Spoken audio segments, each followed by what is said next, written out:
কি অবস্থা সবার? আপনি কি জানেন? না, আপনি জানেন না। আর আপনাকে জানানোর জন্যই মূলত এই ভিডিওটা। থাম্বনেইলে আপনি দেখতে পাচ্ছেন যে ডুবুডুবু অবস্থায় কয়েকটি বাড়ি।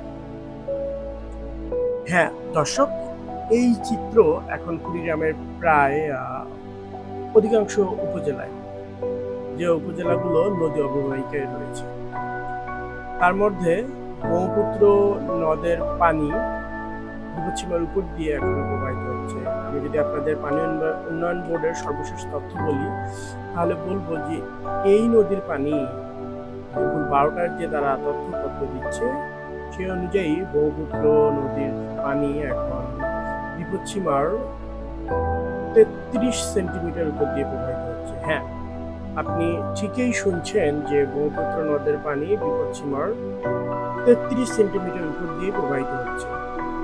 আরো যদি সুনির্দিষ্ট করে বলি তাহলে বলবো যেটা হাতিয়া পয়েন্টে, অর্থাৎ হাতিয়ার যে আশপাশে এলাকা আছে সেগুলোর মানুষ এখনো আতঙ্কে দিন কাটাচ্ছে।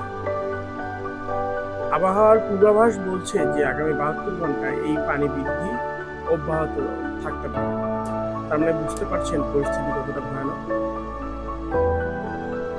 বাড়িঘর ডুবে গিয়েছে, রান্নাঘর ডুবে গিয়েছে, সবকিছুই তাদের পানিতে নিমজ্জিত।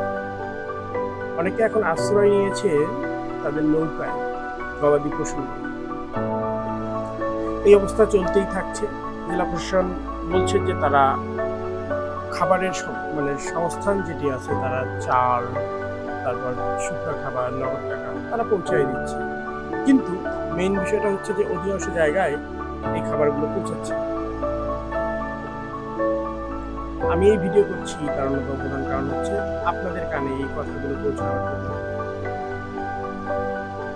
কুড়িগ্রাম একটি দারিদ্র নিপীড়িত জেলা, আর এই দারিদ্রতাকে বাড়িয়ে দিচ্ছে আগাম বন্যা যেটাই বলে। এই বন্যার সমাধান কি? আসলে এই বন্যার সমাধান হচ্ছে স্থায়ী বাঁধ। আশা করব কর্তৃপক্ষ এই পয়েন্টগুলোকে চিহ্নিত করে বন্যার মৌসুমে জিও ব্যাগ না ফেলে শুকনা মৌসুমে স্থায়ী বাঁধ দিয়ে তাদের দুঃখটাকে নিবারণ করবে। উদাহরণস্বরূপ যদি বলি, ঘড়িয়ালডাঙ্গায় একটি পয়েন্টে পানি উন্নয়ন বোর্ড আপনার একটি স্পার বাঁধ করে দিচ্ছে, অর্থাৎ বুরিং দিয়ে তারা একটি স্পার বাঁধ করেছে। এই বাঁধ মূলত বন্যার সময় যে পানিটা আসে সেটাকে সরিয়ে দেয় লোকালয়। আরো কিছু পয়েন্টে এই বাঁধ প্রয়োজন, আশা রাখি এই বাঁধ হবে। আর তিস্তা মহাপরিকল্পনা নিয়ে একটি লাইন বলি, যেভাবেই হোক এই মহাপরিকল্পনাটা তিস্তা পাড়ের মানুষের জন্য জরুরি। সবাই ভালো থাকবেন, সুস্থ থাকবেন, আবারও দেখা হবে কোনো এক ভিডিও।